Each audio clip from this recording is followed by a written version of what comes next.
खुदावंद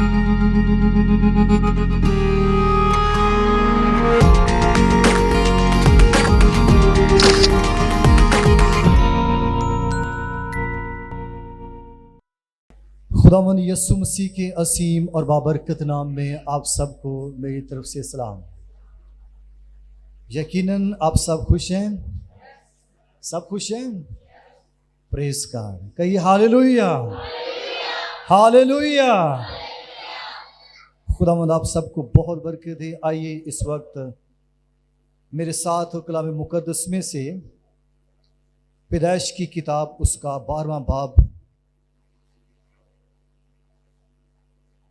उसमें से हम तिलावत करेंगे। पैदाइश की किताब उसका 12वां बाब और उसकी दूसरी आयत से हम कलाम मुकद्दस में से पढ़ेंगे। खुदावंद के पाक कलाम में लिखा है, और मैं तुझे एक बड़ी कौम बनाऊंगा और बरकत दूंगा और तेरा नाम सरफराज करूंगा, सो तू बायसे बरकत हो। जो तुझे मुबारक कहें उनको मैं बरकत दूंगा, और जो तुझ पर लानत करे उस पर मैं लानत करूंगा, और ज़मीन के सब कबीले तेरे वसीले से बरकत पाएंगे। सो अब्राम खुदा के कहने के मुताबिक चल पड़ा और लूत उसके साथ गया, और अब्राम 75 वर्ष का था जब वो हारान से रवाना हुआ। आमीन। मसीह खुदावंद में अजीज हो, आज चूंकि फादर डे का मौका है, तो आज हम बाप के वसीले से बरक़ात के बारे में सीखेंगे। खुदा बाप जो आसमानों के आसमान में समा नहीं सकता, वो जमीन पर अपनी मोहब्बत, अपने प्यार, अपनी शफकत को बाप की सूरत में हम सब पर अयां करता है। आमीन।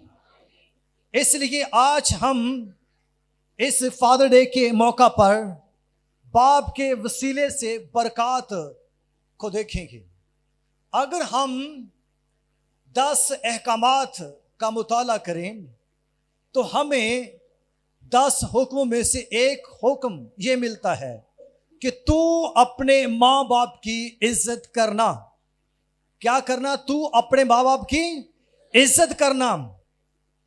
और इस हुक्म के साथ वादा है, यूं जमीन पर तेरा भला होगा और तेरी उम्र दराज होगी। आमीन। ये मदर डे पर भी आप ये आयत सुन चुके हैं, बार बार ये आयत, ये अहकामात हमारे लिए हैं, और जब भी हम नए तौर पर सुने ये ताज़ा हैं। आमीन। आज फिर इन बरक़ात को जो खुदा ने बाप के, जिस्मानी बाप के हाथ में रखी हैं। जिस्मानी बाप जमीन पर, मैं पहले अर्ज कर चुका हूं कि ये आसमानी बाप का अक्स है। आमीन। बाइबल मुकद्दस में बाप की इज्जत के बारे में, माँ बाप की इज्जत के बारे में बहुत कुछ बयान किया गया है। जिन्होंने माँ बाप की इज्जत की है, रिस्पेक्ट की है, उन्होंने बरकतें हासिल की हैं। और आज भी हम अपने इर्द गिर्द देखें, निगाह करें, तो हमें यही मिलता है कि जिन्होंने खुदावंद के नाम से, खुदावंद के हुक्म को मानकर माँ बाप की रिस्पेक्ट की है, इज्जत दी है, उनकी खिदमत को सराहा है, खराज तहसीन पेश की है, वो बायसे बरकत हुए हैं। आमीन। और जिन्होंने माँ बाप की इज्जत नहीं की, वो जमीन पर खार हुए हैं, जलील हुए हैं। आज भी हम यही कुछ सीखेंगे। अब्राहम को ये बरकत खुदावंद ने दी। खुदा ने अब्राहम को बुलाया कि तू इस मुल्क को, इस वतन को, अपने माँ बाप के घर को छोड़कर उस मुल्क में जा जो मैं तुझे दिखाऊंगा। और अब ये शख्स निकल पड़ा और खुदा ने इसके साथ एक अहद बांधा, और ये अहद खानदानी बरकत की सूरत में आगे ट्रांसफर होता चला जाता है। अगर यहां पर हम पढ़े तो क्या लिखा है, मैं तुझे एक बड़ी कौम बनाऊंगा। हालांकि 75 बरस का है और अभी तक कोई औलाद नहीं। इसकी बीवी 65 बरस की और ये खुद 75 बरस का है और कोई इसके औलाद नहीं है। और खुदा क्या कह रहा है कि मैं तुझे बड़ी कौम बनाऊंगा और बरकत दूंगा और तेरा नाम सरफराज करूंगा। सो तू बायसे बरकत हो। जो तुझे मुबारक है उनको मैं बरकत दूंगा, और जो तुझ पर लानत करे उस पर मैं लानत करूंगा। जमीन के सब कबीले, तमाम कौमें, कबीले तेरे वसीले से बरकत पाएंगे। आमीन। मेरे अजीजों, इसी तरह से ये बरकत इसके बेटे इसहाक में ट्रांसफर हुई। इसहाक को ये बरकत मिली। और अब इसहाक के बारे में अगर हम पढ़ें तो हमें मिलता है कि इसके 2 बेटे थे। एक का नाम एसाऊ और दूसरे का नाम याकूब। ये दोनों जुड़वा बेटे थे। और अब एसाऊ का दूसरा नाम अदूम भी है। और इनके नामों के मतलब बताता चलूं। एसाऊ का मतलब है बालों वाला, क्योंकि इसके जिस्म पर ज्यादा बाल थे। जैसे जानवरों के बाल होते हैं, इसी तरीका के साथ इसके जिस्म पर बाल थे। इसी सबब से इसे एसाऊ का नाम दिया गया। फिर इसके चेहरे का रंग सुर्ख था, सुर्ख रंग था। इसी सबब से इसको अदूम भी कहा गया। अदूम का मतलब है सुर्ख रंग वाला। और अब अजीजों, इनके बारे में, दोनों के बारे में देखेंगे, इनके करैक्टर के बारे में। आइए मेरे साथ आप पैदाइश की किताब उसके 26वें बाब में आ जाएंगे, बल्कि पहले 25वें बाब में हम पढ़ेंगे। यहां पर 25वें बाब की 27वीं आयत है। लिखा है, और वो लड़के बड़े और एसाऊ शिकार में माहिर हो गया। शिकार में माहिर हो गया और जंगल में रहने लगा। और याकूब सादा मिजाज, डेरों में रहने वाला आदमी था। अब गौर कीजिए दोनों के करैक्टर कैसे हैं। एक जंगल में रहता है, बियाबान में रहता है और शिकार करने में माहिर है, और दूसरा सादा मिजाज है।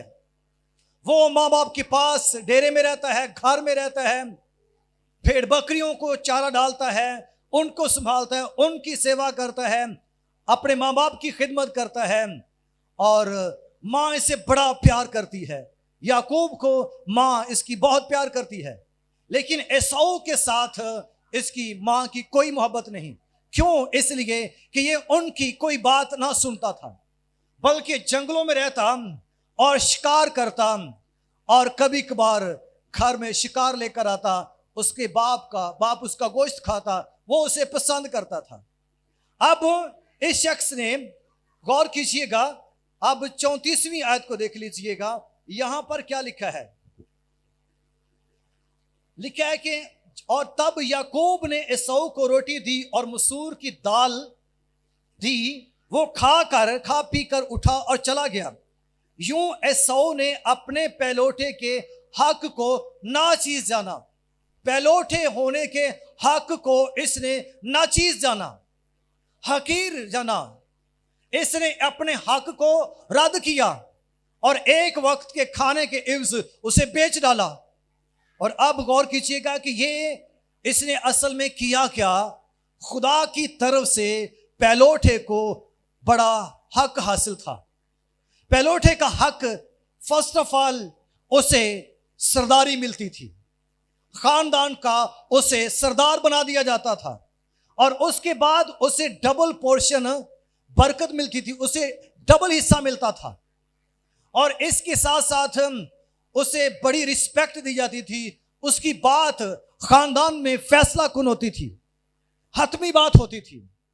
उस जो फैसला वो करता था वही फैसला हतमी करार पाता था। इस शख्स ने डबल पोर्शन बरकत को नाचीज जाना, इसने सरदारी को नाचीज जाना। और फिर गौर कीजिएगा कि खुदा का कलाम बताता है कि पैलोठे मेरे हैं। खुदा कहता है जानवरों के पैलोठे मेरे हैं और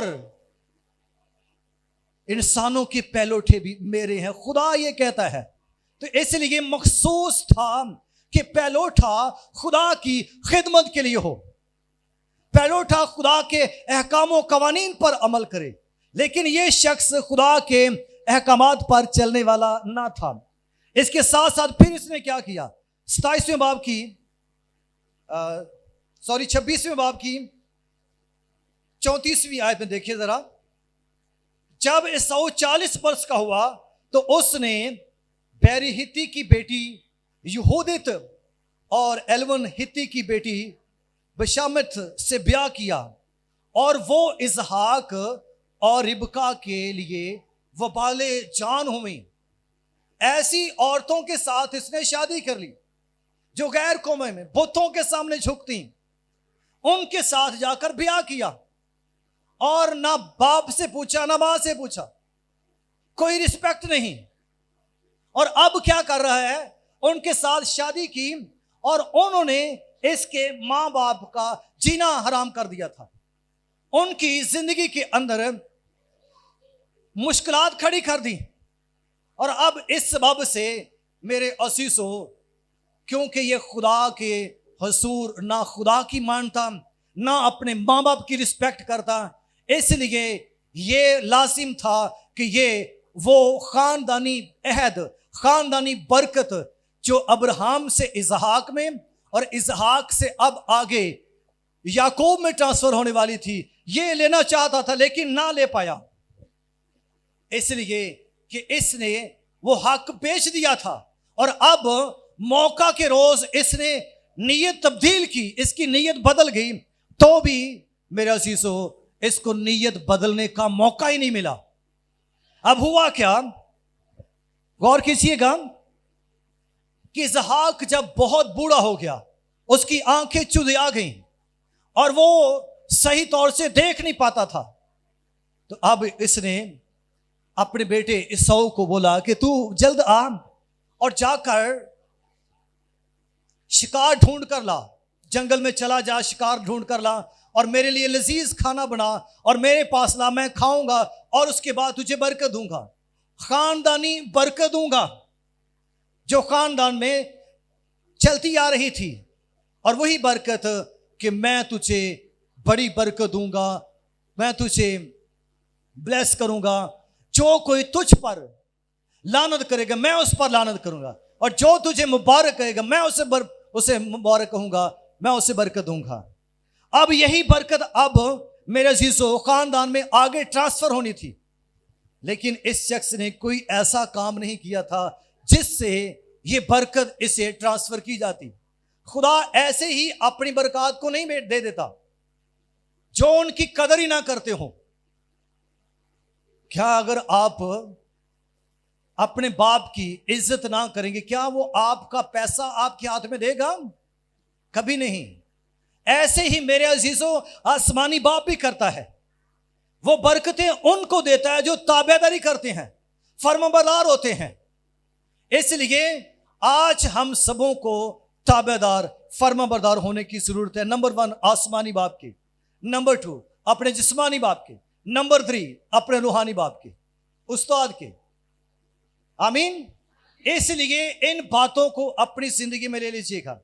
अब इसने कोशिश की कि ठीक है मैं जाता हूं, ये तो जंगल में निकल गया, लेकिन रिबका सुन रही थी, और रिबका सुन रही थी, उसने क्या किया, अपने बेटे को बुलाया, याकूब को बुलाया कि जल्दी जा, तू जाके दो बच्चे, बकरी के 2 बच्चे लेके आ, मैं उन्हें ज़बह करके तेरे पापा के लिए खाना तैयार करूंगी और तू उसके पास ले जाना, यूं वो खाना खाएगा और वो तुझे बरकत देगा।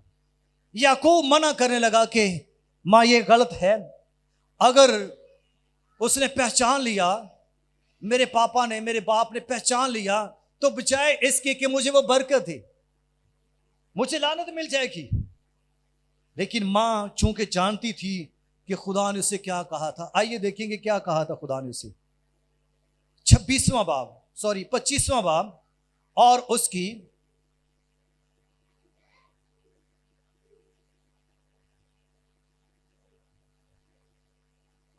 22वीं आयत से हम पढ़ेंगे।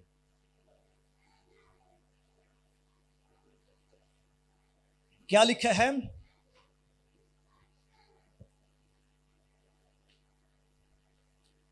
और उसके पेट में 2 लड़के आपस में मजम्मत करने लगे। ये रिबका की बात है, जब अभी लड़के पैदा होने वाले थे, ये ट्विन थे, जुड़वा थे। तब उसने कहा अगर ऐसा ही है तो मैं जीती क्यों हूं? और वो खुदावन से पूछने लगी। खुदावन ने उससे कहा 2 कौमें तेरे पेट में हैं और वो कबीले तेरे बतन से निकलते ही अलग अलग हो जाएंगे और एक कबीला दूसरे कबीले से जोरावर होगा और बड़ा छोटे की खिदमत करेगा। बड़ा छोटे की खिदमत करेगा। ये उसने जान लिया था। ये फरिश्ते ने कबल अज़ वक्त ही उसे बता दिया था और अब मेरे अज़ीज़ों वही हो रहा था। बड़े बेटे ने उस हक को नाचीज जाना और इसी सबब से अब वो हक लेना भी चाहता था, लेकिन उसको नीयत तब्दील करने का मौका ही नहीं मिला। और अब याकूब ने वो बरकत ले ली इस तरीके के साथ जैसे उसकी मां ने उसे कहा। वो उसके लिए खाना उसने तैयार किया और वो खाना लेकर अपने बाप के पास पहले चला गया। और जब वो पहले गया तो अपने बाप से कहा कि ले खाना खा ले। और अब वो उसे पहचान ना सका। वजह क्या थी कि उसकी मां ने बकरी के बच्चे की जो खाल थी, उस खाल को उसके हाथों पर, उसके बाजुओं पर सी दिया था। और इस बाब से वो टटोल कर उसे पहचानने लगा कि मेरे पास आ, मैं देखूं कि तू वाकई ये सऊ है। जब उसने टटोल कर देखा तो कहने लगा कि आवाज तो याकूब की है लेकिन हाथ एसाऊ के हैं, मेरे पास आ। जब वो पास आया तो चूंकि उसने एसाऊ का लिबास पहना हुआ था, इसी सबब से मेरे अजीजों वो उसे पहचान न सका। उसे एसाऊ ही की खुशबू आई और इस सबब से उसने उसे बरकत दी। आइए देखेंगे कि उसने उसे किस तौर से बरकत दी। 27वां बाब और उसकी 27वीं आयत से लिखा है, तब उसने यानी याकूब ने उसके लिबास की खुशबू पाई और उसे दुआ देकर कहा, देख मेरे बेटे की महक उस खेत की महक की मानिल है जिसे खुदावंद ने बरकत दी हो। खुदावंद आसमान की ओस और जमीन की फरबही और बहुत सा अनाज और मैं तुझे बख्शूं। कौमें तेरी खिदमत करें और कबीले तेरे सामने झुके। तू अपने भाइयों का सरदार हो। तेरी मां के बेटे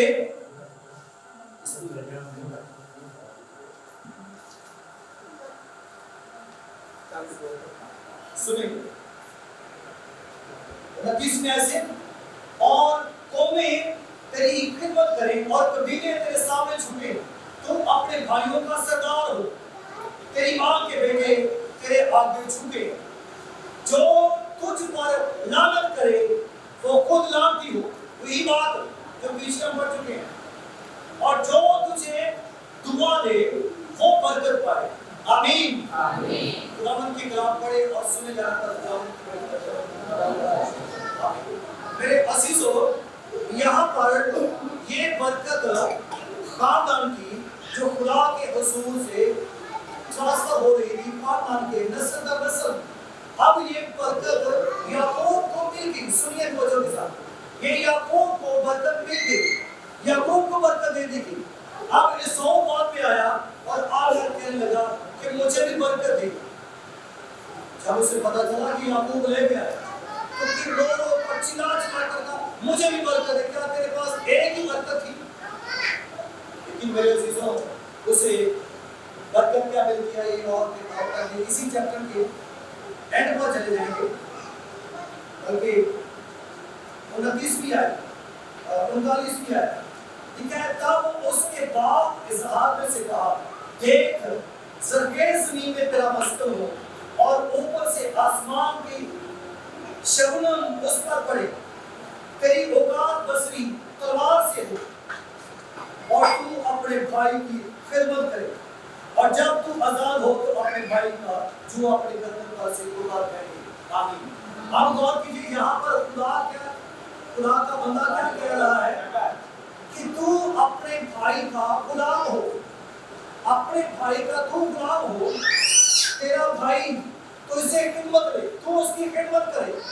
और मैंने आपको बताया था इसका दूसरा नाम अदूम है। अदूम इसकी नस्ल को अदूमी कहा गया। आइए मेरे साथ हवाला निकाल सकते हैं,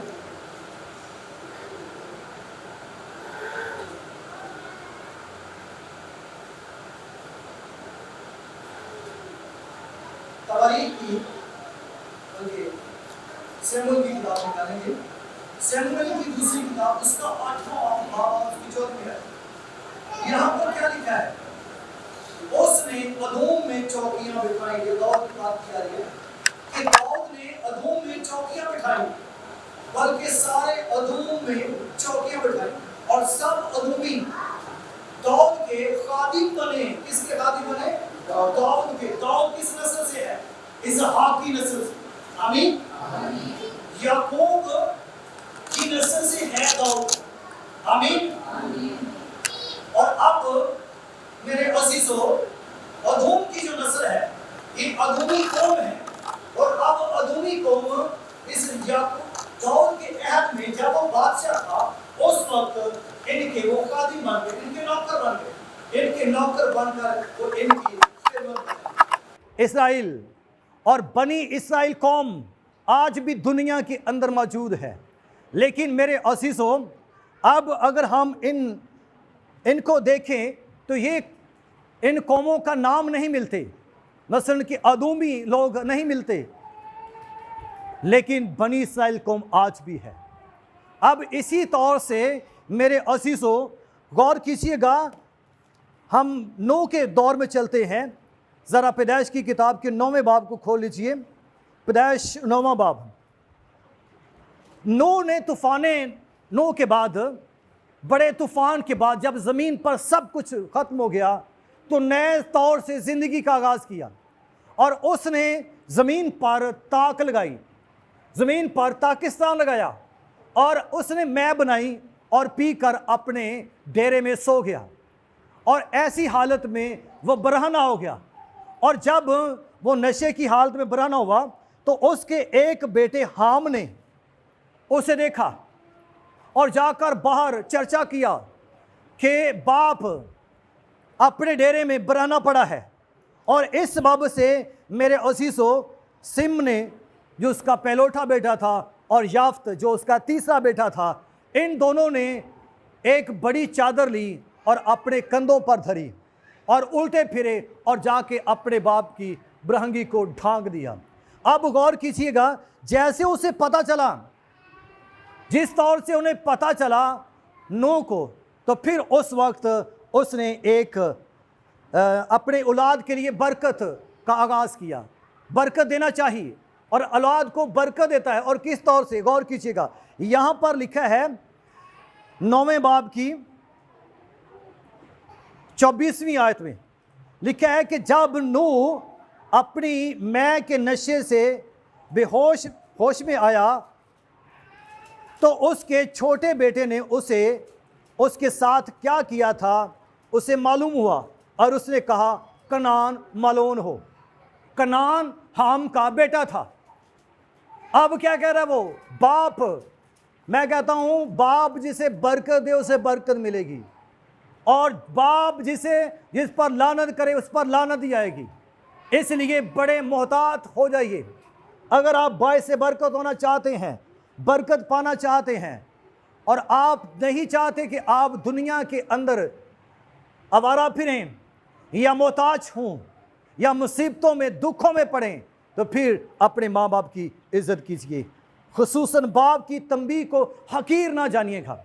और अब गौर कीजिएगा, वो क्या कह रहा है? कनान मलऊन हो, कनान लानती हो, हाम का बेटा कनान लानती हो।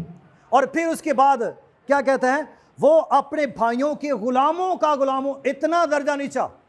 आपको पता है कि उनकी हैसियत क्या होती है, गुलामों के गुलाम की हैसियत क्या होगी। और अब इस तरह से फिर यहां पर उसकी दुआ ख़त्म नहीं हुई। गौर कीजिए आगे क्या लिखा है। फिर कहा, खुदावन सिम का खुदा मुबारक हो, सिम का खुदा मुबारक हो, और सिम को खुदा बरकत दे। और फिर आगे क्या लिखा है? और कनान सिम का गुलाम हो, सिम का भी वो गुलाम हो, अपने भाइयों के गुलामों का गुलाम हो। और फिर उसके बाद खुदा याफत को फैलाए, याफत को बरकत दे, खूब तरक्की दे, खूब फैलाए उसे। और उसके बाद क्या कहा कि वो सिम के डेरों में बसे और कनान उसका गुलाम हो। 3 बार उसको ये लानत मिली। क्यों? इसलिए बाप को बरहना देखकर उसकी बरहनगी को ढांपा नहीं, बल्कि चर्चा किया, ऐलान किया। उस वक्त शरीयत नहीं थी, अभी शरीयत मूसवी बाद में आई है, जिनमें हमें मिलता है कि नशे के बारे में। लेकिन मेरे अजीज़ों, जब उसने मै पी, ताज़ा ताज़ा मै थी, पी, और उस वक्त से वो बेहोश हो गया था, और ऐसी हालत में कोई उसका अपना कोई गुनाह नहीं था जो उसने जाकर अपने बाप की जो शर्मिंदगी है उसको उछाला।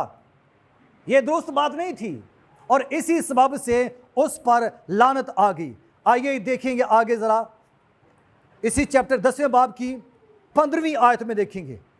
10वें बाब की 15वीं आयत में क्या लिखा है? कनान से सैदा, जो उसका पहलौठा बेटा था, पैदा हुआ, कनान से सैदा पैदा हुआ, और हित और यबूसी और अमूरी और जरजासी और हव्वी और अर्की और सैनी और अरदादी और समारी और हमाती पैदा हुए। बाद में कनानी कबीले फैल गए। अब गौर कीजिएगा कि आप इनको, इन 7 कबीलों को, सॉरी यहाँ पर 11 कबीले हैं, इनमें से 7 अक़वाम जो मुल्क कनान के अंदर बसती थी, जब यशुआ मुल्क कनान में दाखिल हुआ बनी इसराइल कौम को लेकर मुल्क मिस्र से लाकर, तो ये 7 कौमें थीं जिनके साथ लड़ाई रही, और यशुआ की तलवार से बहुत सारी अक़वाम को खुदा ने मरवा डाला। क्यों? इसलिए कि ये लानती बने और खुदा के ख़िलाफ़ गुनाह करने में बहुत तेज़ थे, और बहुत ही भयानक किस्म के गुनाह करते, बुतों की पूजा करते थे। इसलिए सफ़ाजती से मिटा डाले गए।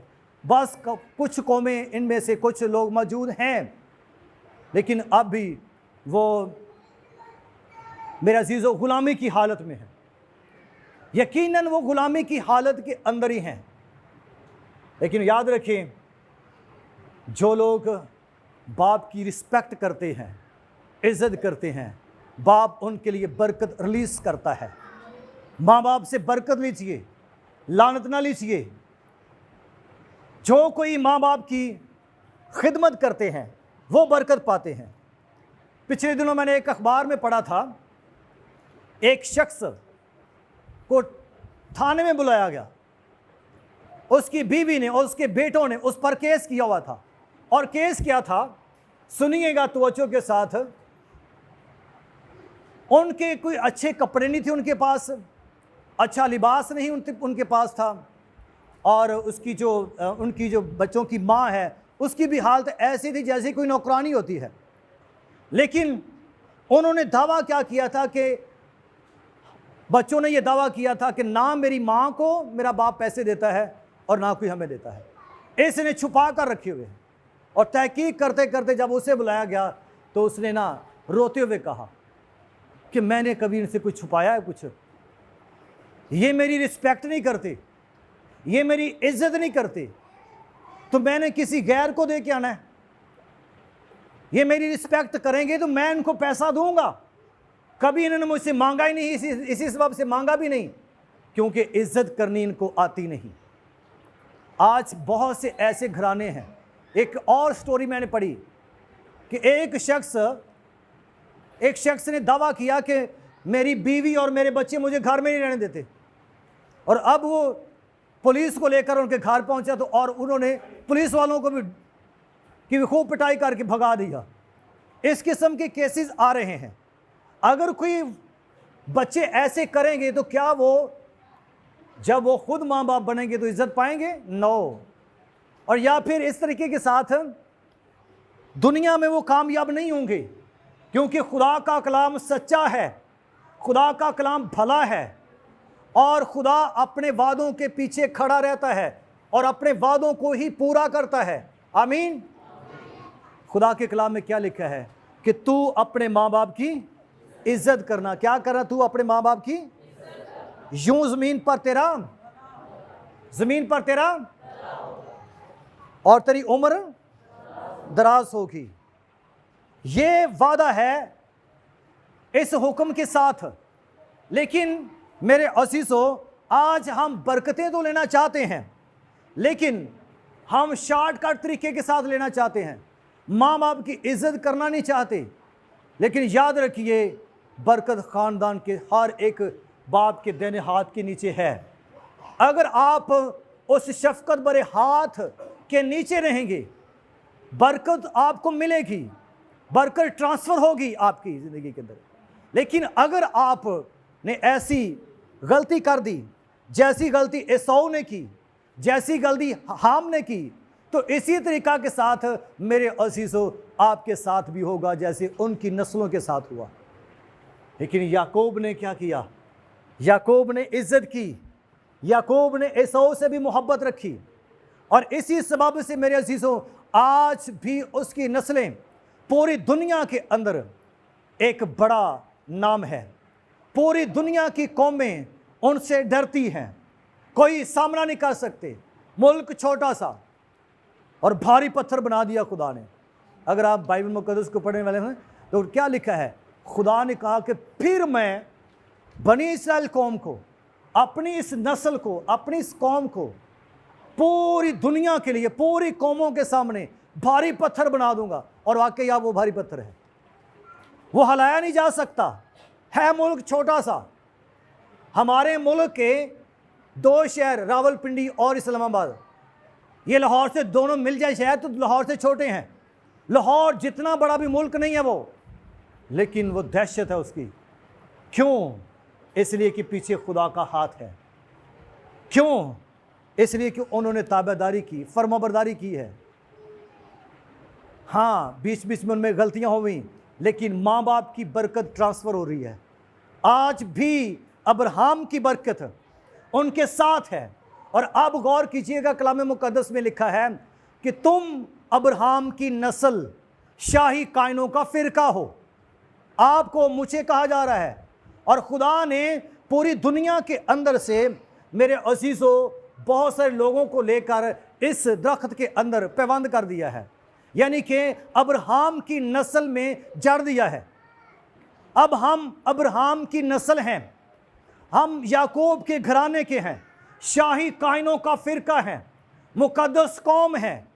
और अब ये अब्राहम की बरकत हमारे साथ भी है, इसका वादा हमारे साथ है। अगर आप अपने बाप के ताबे रहेंगे, अपने बाप की इज्जत करेंगे, रिस्पेक्ट करेंगे, तो ये बरकत आपको भी मिलेगी। अगर आप अपने बाप की रिस्पेक्ट नहीं करेंगे तो आपको इस शाही कानून के फ़िरके से काट डाला जाएगा, नहीं मिलेगी बरकत। हम अमूमन पता है क्या करते हैं? हम माँ बाप को गलत कह देते हैं।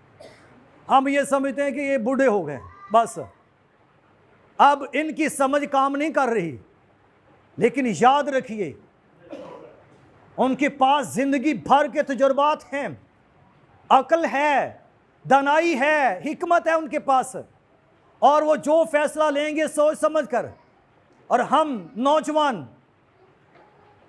हम गोश्त और खून से फैसला करते हैं, नया खून है, जज्बाती होकर फैसले करते हैं। इसी सबब से वो हमारे फैसलों को रद्द कर देते हैं।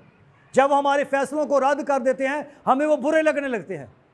अगर आप ऐसी सिचुएशन में, जब आपकी कोई बात नहीं मानी जा रही, अगर आप ऐसी सिचुएशन में अपने माँ बाप को बुरा कह देते हैं, तो उस वक्त या उसकी हकारत करते हैं या किसी दूसरे के साथ जाकर उनके बारे में ऐबज़ोई करना शुरू कर देते हैं, मेरे अजीज़ों, ये गुनाह है। हमने किया क्या था? यही किया था कि बाप बढ़ाना पड़ा है, अपने बाप की शर्मिंदगी को ढांपा नहीं। हो सकता है माँ बाप किसी तौर से गलत हो सकते हैं, क्योंकि इंसान हैं, 100% दुरुस्त नहीं हो सकते, उनके तजुर्बात 100% दुरुस्त नहीं हो सकते। कभी अगर कोई गलती कर बैठे अनजाने में, तो फिर हमारा काम क्या है? हम उन पर पर्दा डालें। आमीन। जैसे वो आपकी गलतियों पर पर्दा डालते आए हैं, बचपन से लेकर जवानी के आलम तक, वो आपकी गलतियों पर, खताओं पर पर्दा डालते आए हैं।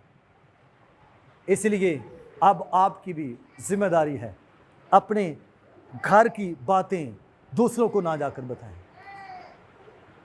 बाहर ना जाके बताएं, अपने बाप की बात ना करें ऐबज़ोई। अगर ऐबज़ोई करेंगे तो मेरे अजीज़ों पकड़े जाएंगे और सज़ा पाएंगे, डेफिनेटली सज़ा पाएंगे, नहीं छूटेंगे, मुसीबत पड़ेगी। एसाऊ ने क्या बरकत पाई? लानत पाई। हमने क्या बरकत पाई? लानत पाई। क्या आपने क्या करना है? फैसला आप पर है। आप बरकत पाना चाहते हैं या लानत पाना चाहते हैं? क्या करना चाहते हैं? आप अपनी ज़िंदगी पर गौर कर लीजिए, खुदा आपको बरकत देगा। हमारी कंडीशन क्या है? हमारी कंडीशन अच्छी नहीं है माँ बाप की रिस्पेक्ट के ताल्लुक से, लेकिन याद रखिए उन्होंने आप पर बड़ी मेहनत की है, बहुत मेहनत की है, हैं? वो खुद भूखा रहना बर्दाश्त कर लेते हैं, लेकिन बच्चों को खिलाते हैं। मैं एक वीडियो क्लिप देख रहा था, तो उसमें एक छोटी बच्ची ने ना अपने सुपर हीरो के बारे में बात की। कहने लगी कि पापा आज ना स्कूल के अंदर सुपर हीरो के बारे में ना सब ने स्पीच दी, सुपर हीरो। मैंने भी स्पीच दी। तो उसने कहा बताओ कैसी स्पीच दी? तो कहने लगी कि मैंने उन्हें बताया कि मेरा सुपर हीरो ना तो हवा में उड़ता है और ना ही वो इतनी ताकत उसके पास है, ना उसके पास बड़ी पावर है, लेकिन मेरा हीरो मेरी हर ख्वाहिश पूरी करता है। मेरा सुपर हीरो मेरी हर एक बात को तस्लीम करता है, मान लेता है। लेकिन उसमें एक प्रॉब्लम है, मेरा सुपर हीरो झूठ बोलता है। वो झूठ बोलता है कि उसे भूख नहीं लगती। जब बच्चों को खाना खिलाने के बारे में आता है ना, तो बच्चा कहता है कि आप भी खा लो, तो वो कहते हैं कि नहीं, मुझे भूख नहीं है, आप खा लो। कोई अच्छी चीज़ है, फ्रूट है, कुछ ऐसी है चीज़ है, तो वो कह देता है कि मुझे नहीं भूख लगी। तो कहते हैं कि वो झूठ बोलता है कि उसे भूख नहीं लगती। वो झूठ बोलता है कि उसके पास बहुत पैसे हैं, हालांकि उसके पास पैसे थोड़े हैं। वो क्यों ये कहता है? इसलिए कि मैं अपने बच्चों को खुश रख सकूं। और फिर वो कहती है कि वो झूठ बोलता है कि उसे कभी रोना नहीं आता, हालांकि वो छुप के रो लेता है।